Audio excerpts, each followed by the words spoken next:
Doctor APJ Abdul Kalam प्राविधिक विश्वविद्यालय के कुलपति महोदय प्रोफेसर मिश्रा, यहाँ के अन्य सम्मानित वरिष्ठ गण जो आज मंच पर उपस्थित हैं, विद्यालय के एफिलिएटेड एंड कॉन्स्टिट्यूएंट कॉलेजेस के डायरेक्टर्स, चेयरमैन्स और भी अन्य जो फैकल्टी मेंबर्स यहाँ पर उपस्थित हैं, विद्यालय के अन्य फैकल्टी मेंबर्स, देवियों सज्जनों, सबसे पहले तो मैं आप सभी को विश्वविद्यालय की 22 वर्ष पूरा होकर के 23वें जो शुरुआत हो रही है उसके लिए आप सबको बहुत बहुत बधाई देना चाहता हूँ। कोई भी संस्था जब आगे बढ़ती है वो तभी बढ़ती है जब उसमें दम होता है कुछ करने का, और जो कर रहे हैं उसका पब्लिक में रिकॉग्निशन होता है, तभी वो संस्था आगे की ओर बढ़ती है। आपने 22 साल पूरा किया और अब आने वाला आपका मुकाम 25 साल का होगा, जो रजत जयंती है।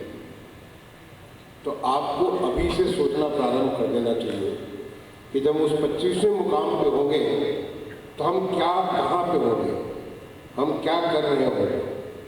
और इस विश्वविद्यालय का, चूँकि ये विश्वविद्यालय, इसके कॉन्स्टिट्यूएंट कॉलेज तो बहुत सारे हैं, लेकिन आपके जो एफिलिएटेड कॉलेजेस हैं वो 763, मोर देन 750। तो इस विश्वविद्यालय को हर एक कॉलेजेस के बारे में सोचना चाहिए कि जब हम अपना 25वीं रजत जयंती मना रहे होंगे तो हम कहाँ पे होंगे, हम क्या कर रहे होंगे, हमारी क्या उपलब्धियाँ होंगी, कैसे हम राष्ट्र निर्माण में एक बहुत ही अहम भूमिका अदा कर रहे होंगे। ये सोचने की बात है। और मैं प्रोफेसर मिश्रा से कहूँगा कि इसके बारे में तत्काल आप चर्चा करके, विचार करके अपने लक्ष्य निर्धारित कर दीजिए। ऐसे भी ये वक्त जो हमारा आज़ादी का अमृत महोत्सव मना रहे हैं, पिछले साल मार्च में माननीय प्रधानमंत्री जी ने इसका साबरमती आश्रम से शुरुआत किया था अहमदाबाद में, और ये अगले साल 2023 के मार्च तक चलेगा। इस पूरे अमृत महोत्सव के दौरान हम न केवल उन तमाम सारे लोगों ने जिन्होंने हमें आज़ादी दिलाई उनके बारे में याद कर रहे हैं, वो तो हम बहुत ही स्मरण कर रहे हैं, तमाम तरीके से कर रहे हैं, लेकिन हमने देश में क्या उपलब्धियां हासिल की और आगे हम क्या करने वाले हैं, इसके बारे में गहन चिंतन, विचार विमर्श, बहुत सारे वर्कशॉप, बहुत चीज़ें हो रही हैं। और जो पिछले साल माननीय प्रधानमंत्री जी ने 15 अगस्त 2021 को राष्ट्र को संबोधन में उन्होंने कहा कि अब जब हम अपने 75 साल पूरे कर चुके हैं तो हमारी नज़र 100 साल पर होनी चाहिए कि जब देश आज़ादी के 100 साल मनाएगा तो हम कहाँ पे होंगे, उसमें हमारे नागरिक क्या कर रहे हैं, हमारी संस्थाएं क्या कर रही हैं, हमारे देश का इंफ्रास्ट्रक्चर कैसा हो। ये सब तमाम बातें सोचने के लिए, और उसके लिए उन्होंने इस अवधि को अमृत काल कहा। यानी इस 25 साल में हमें अपने देश को एक विकासशील देश से निकाल करके एक विकसित देश की श्रेणी में हम ले जाए, ये हमारे लिए लक्ष्य रखा है। तो जब देश का लक्ष्य विकसित होने का है तो देश की सारी संस्थाओं का भी लक्ष्य उस विकसित होने में जो आपका रोल हो सकता है उस रोल को अदा करना है। अभी मुझे जब मैं आया तो मुझे सेंटर फॉर एडवांस स्टडीज़ में प्रोफेसर मिश्रा ने मुझे एक राउंड कराया। वहाँ पे कुछ एक, ऐसे तो काफ़ी सारी चीज़ें वहाँ पे हैं, बट कुछ एक फैसिलिटीज़ को मैंने देखा। मैं समझता हूँ कि देश की एक बेस्ट टेक्नोलॉजिकल फैसिलिटीज़ आपके यहाँ पे उपलब्ध है, चाहे वो रोबोटिक्स के बारे में हो, चाहे वो नैनो टेक्नोलॉजी के बारे में हो। इनोवेशन शुरुआट करने के लिए आप तमाम सारी फिजिक्स के बारे में, बहुत सारी, इतनी सारी यहाँ पे जब हमने सेट और टेट मशीनें देखी तो मुझे दिखा कि इतनी सारी मॉडर्न, जहाँ पे इतनी हाई लेवल कि क्लीन इन्वायरमेंट में कैसे आप इलेक्ट्रॉनिक माइक्रोस्कोप के माध्यम से चीज़ों को स्टडी कर रहे हैं, वो सारी की सारी फैसिलिटीज यहाँ पे है। इतनी खूबसूरत बिल्डिंग भी है।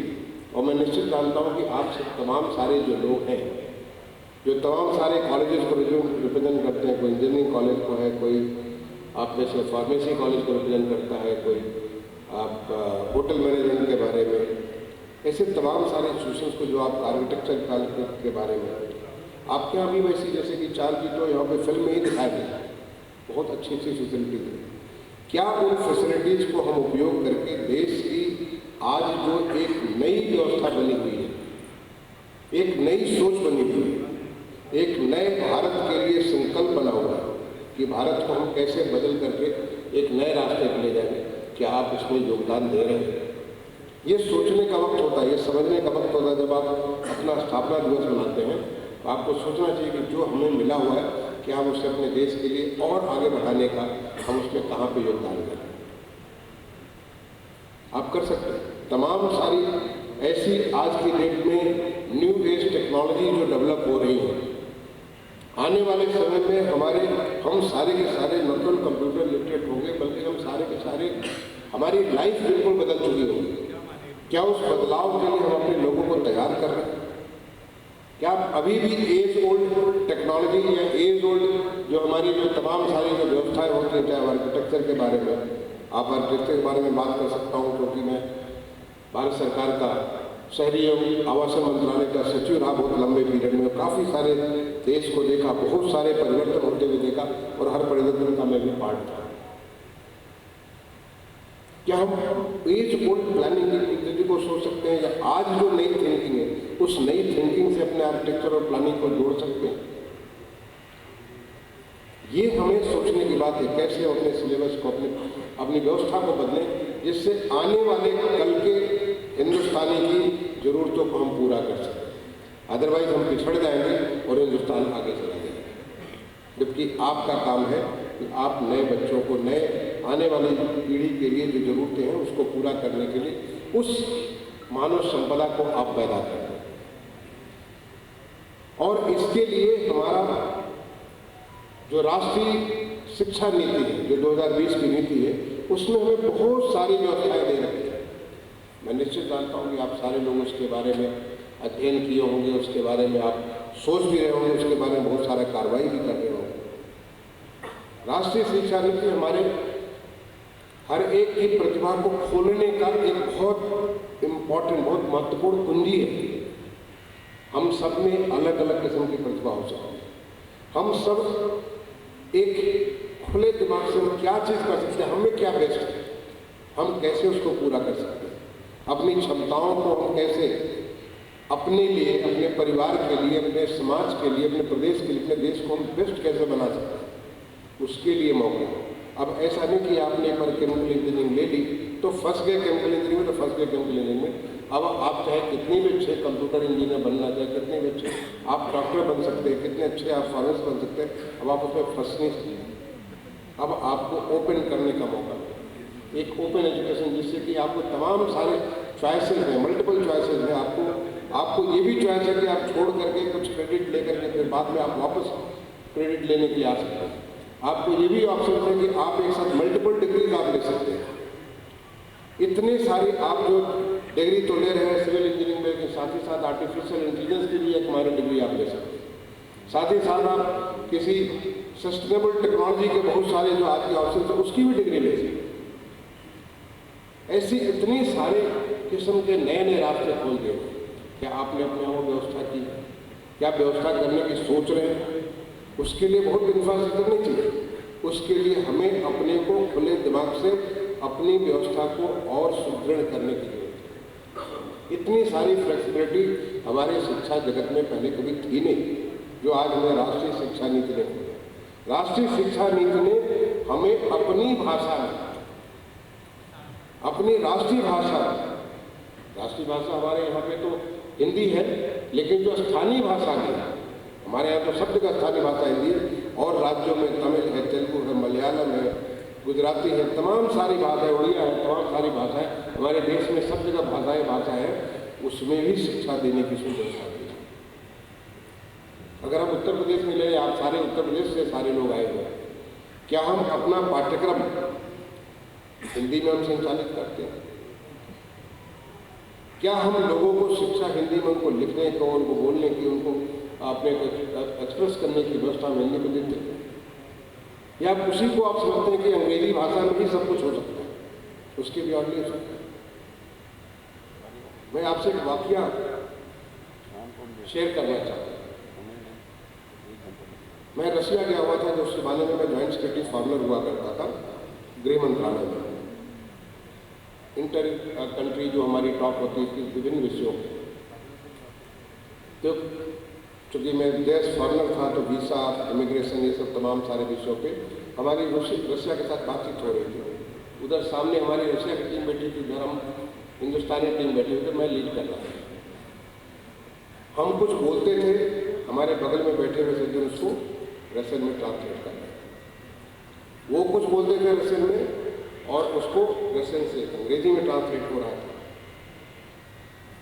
ये हमारी द्विभाषिया जो है, तो जो काम हम उसको जो है 1 घंटे में कर सकते हैं, उस काम को हम 3 घंटे में कर रहे थे, क्योंकि हम बहुत लंबा भी नहीं बोल सकते और ऐसा भी नहीं कि लिखित उनको दे सकते हैं। वो तो कॉन्टेक्चुअल होता है, स्ट्रेटेजिक होता है, इट इज स्ट्रेटेजिक डायलॉग। हम आपस में बात करते हैं, कुछ देते हैं, कुछ लेते हैं, हमारे 2 देशों के बीच में रिश्ता होता है। तो जो काम हम 1 घंटे में कर सकते, काम को हम 3 घंटे में कर रहे थे। हमारी जब वार्ता खत्म हुई, उसके बाद हम लोग लंच के लिए गए, तो मैंने देखा उनका जो लीडर था वो बड़ा फ्लुएंट इंग्लिश बोल रहा था, बहुत अच्छे से अंग्रेजी बोल रहा था। फिर मैंने कहा भाई जब तुमको अंग्रेजी इतनी आती थी तो हम लोग बेवकूफ़ी कर रहे थे वहाँ पे बैठ करके, आप रसियन और मैं अपने अंग्रेजी में बोल रहा था, हम लोग अंग्रेजी में आराम से बात कर लेते थे। उसने कहा नहीं, हमारे यहाँ जो भी बातचीत होती है वो सारी की सारी रसियन में ही होती है, हम अंग्रेजी जानते हैं और उसकी आवश्यकता हमें इंटरनेशनल जगत में है, लेकिन ये हमारे लिए आवश्यक है कि हम अपनी भाषा में बात करें। तो मुझे लगा उस समय थोड़ा धक्का लगा कि मैं क्या बेवकूफ़ हूँ कि मैं अंग्रेजी में बोल रहा था। अरे मैं भी हिंदी में बोलता, अगर वो रसियन में बोल रहे तो मैं भी हिंदी में बोलता। और उसका असर ये पड़ा कि मैं उसके बाद हर फोरम पे मैं हिंदी बोलना चालू कर दिया। भारत सरकार के सचिव के रूप में मैं समझता हूँ 99% मेरे टॉक्स हर फोरम पे हिंदी में होंगे। केवल जहाँ पे केवल अंग्रेज ऐसे लोग थे जो हिंदी समझ में नहीं आ रही थी, मुझे ऐसा मालूम था, वहाँ पे शायद मैंने अंग्रेजी में बोला हो, बट सब जगह मैं हिंदी में बोलना चाहता हूँ, क्योंकि हमें तो अपनी भाषा पे गर्व होना चाहिए।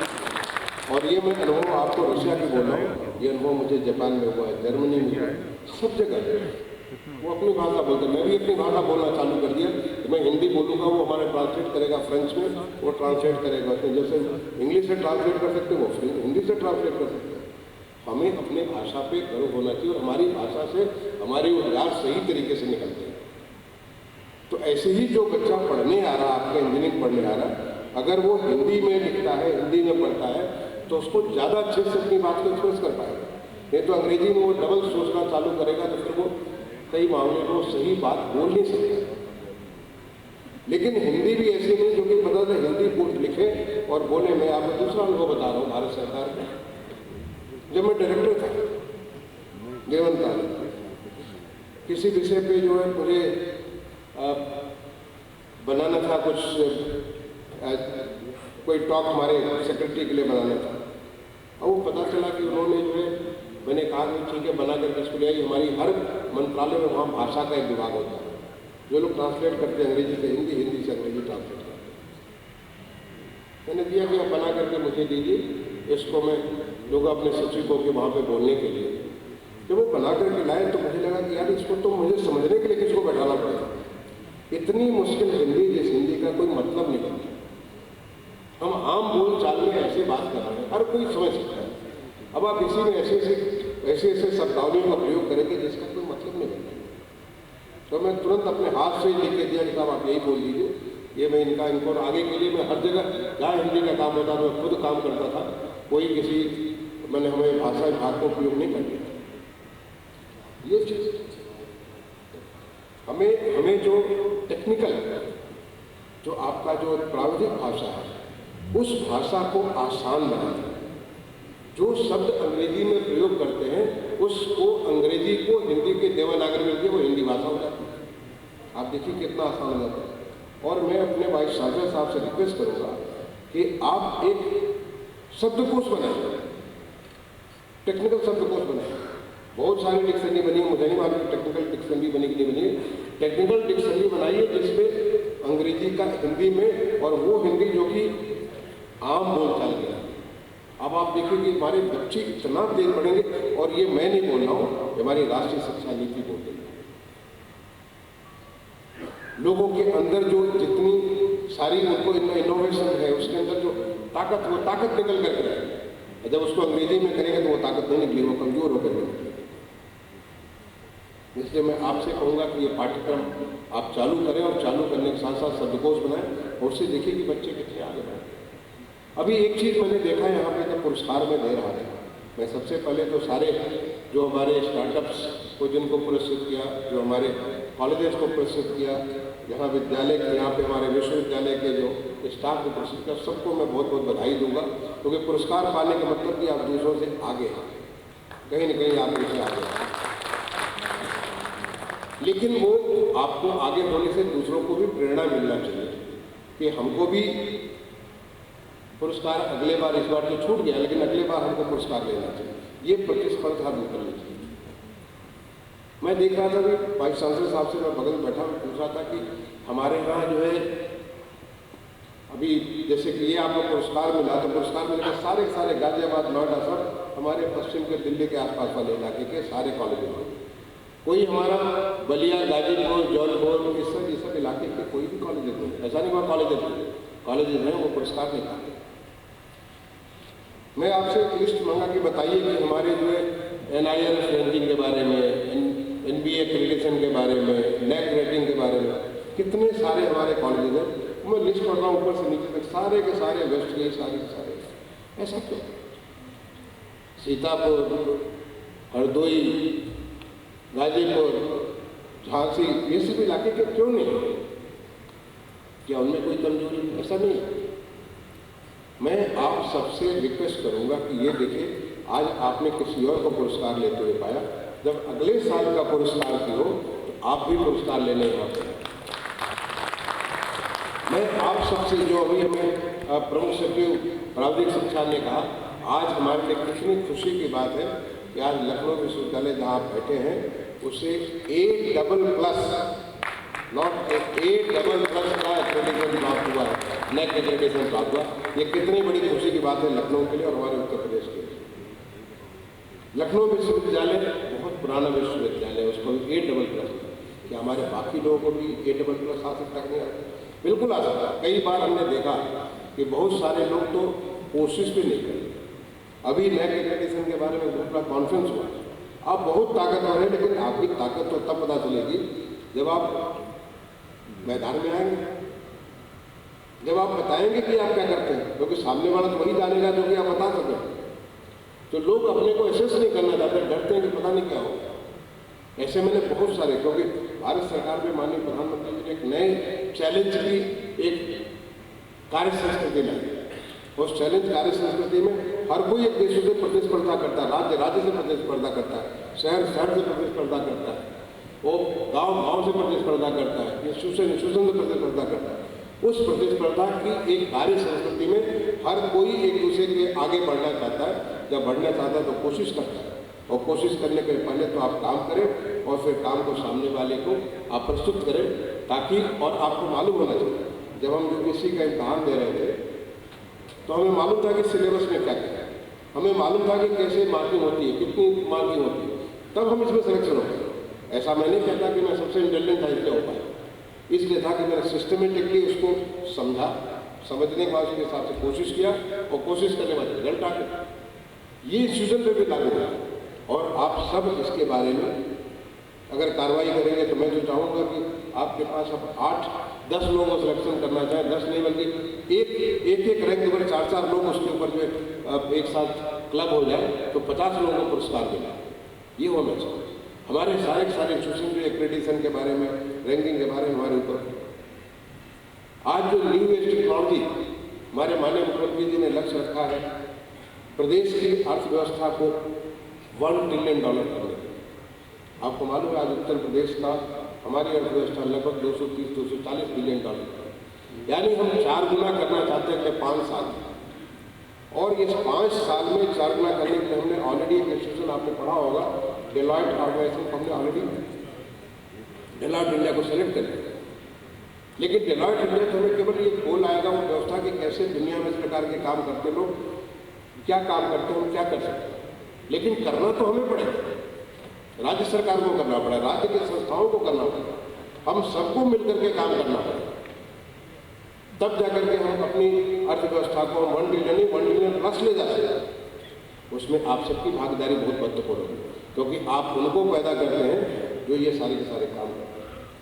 आप स्टार्टअप जो मैंने आपका जाकर के देखा, स्टार्टअप के बारे में आज स्टार्टअप की धूम मची है।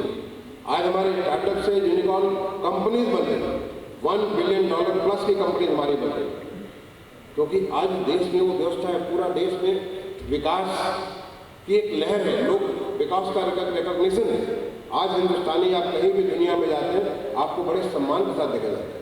आज दुनिया के तमाम सारे, क्योंकि मैं भारत सरकार में जब लंबे समय में रहा, मैं देखा तमाम सारे देश के लोग आज हमारे देश में आना चाहते हैं, इंटर्नशिप करने के लिए, अपने सीखने के लिए आना चाहते हैं, क्योंकि एक नई कार्य संस्कृति पिछले 7-8 साल में पैदा हुई है।